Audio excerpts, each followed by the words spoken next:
Come on in. The sex is great. Or is it? Hi, welcome to this week's vlog. I'm relationship coach Rick Sodebeer.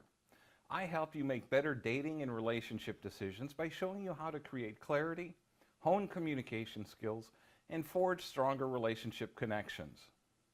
Sex before marriage. Should you or shouldn't you? Believe it or not, this can be a very emotionally charged subject.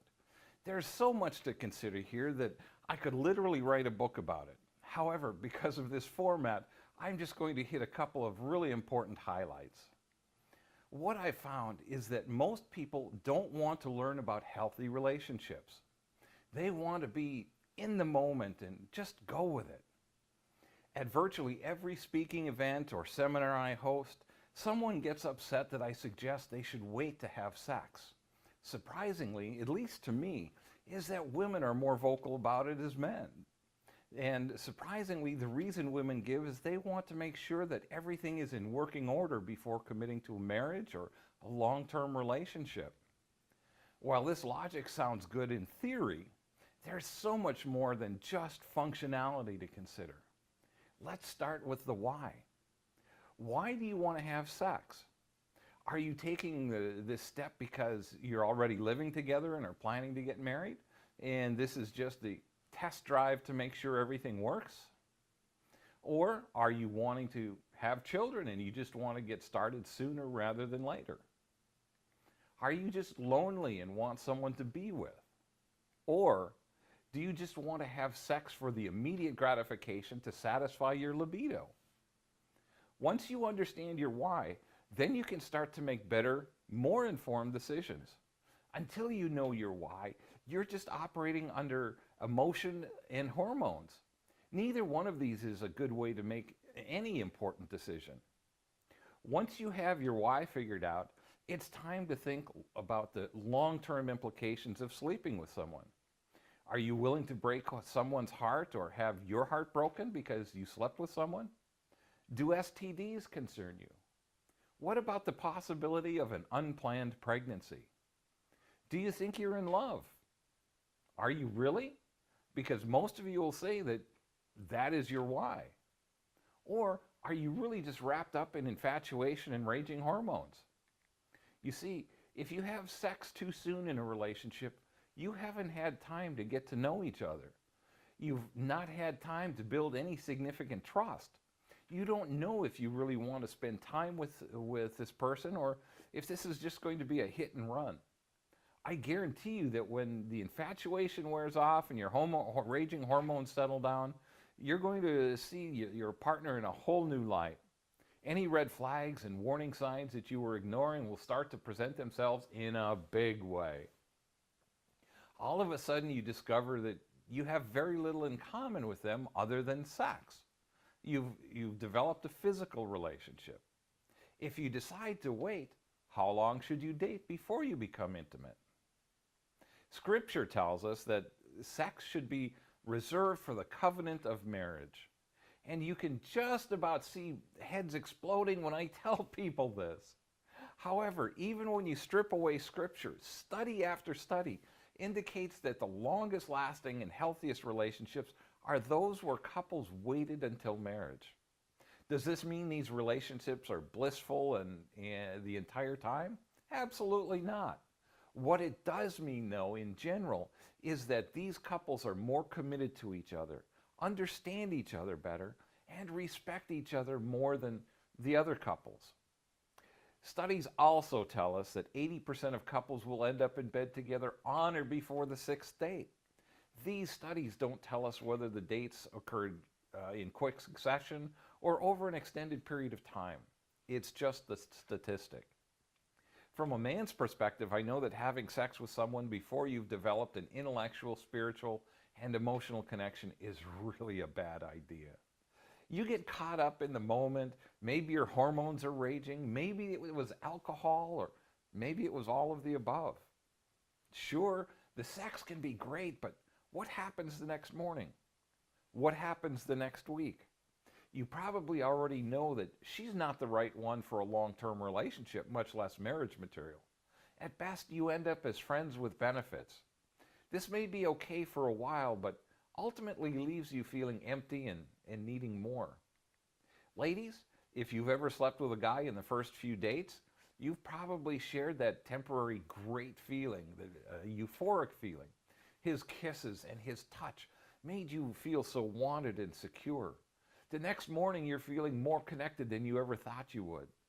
It probably wasn't the magical moment you dreamed about, but it was really good nonetheless. You're starting to think about the next time you're going to talk to him and see him. Odds are the next day comes and goes, and the next and the next. Now you start to wonder if you've made a mistake and maybe even started to feel a bit ashamed. If any of this sounds familiar, you're not alone. This is human nature.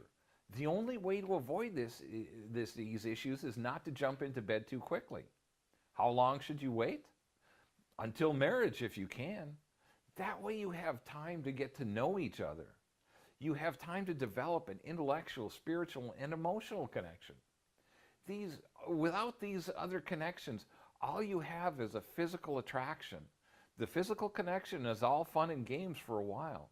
However, when your infatuation and hormones finally settle down, you'll start to see the red flags you were ignoring. This is when your relationship starts to unravel. This is fairly universal to both men as well as women.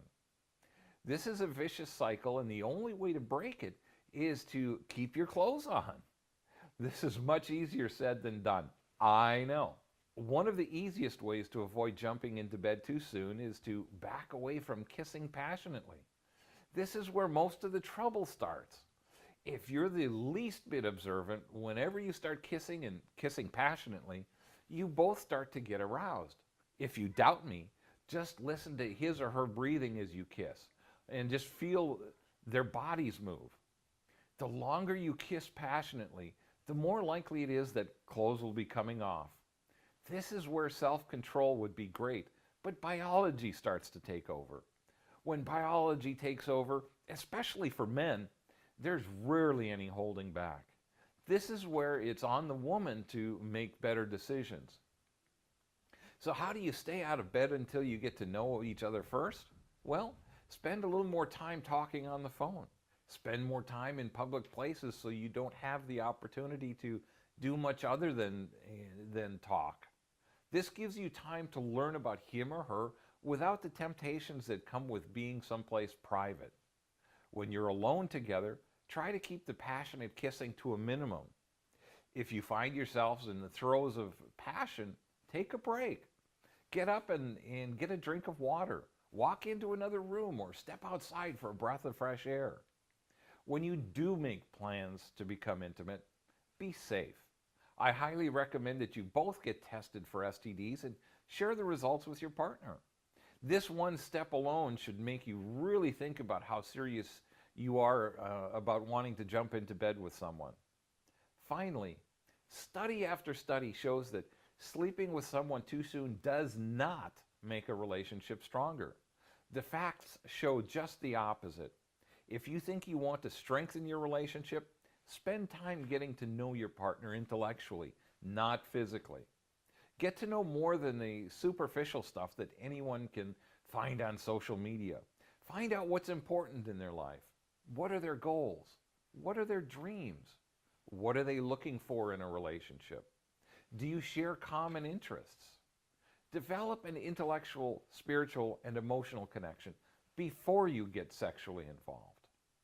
Hopefully this has given you some food for thought in hopes that you can avoid one of the biggest and most common dating mistakes. I hope you've enjoyed today's topic. For more information like this, go to my website, ricksodebeer.com, and check out my other blogs and videos. While you're there, request a copy of The 5 Biggest Dating and Relationship Mistakes and How to Avoid Them. It's there and free for the asking. Next, please go to my Facebook page, Rick Sodebeer, Relationship Coach. When you click the like button, also make sure you click the See First button so that you see my daily tips, insights, and inspirations in your newsfeed. Thanks for watching. Have a great and blessed day.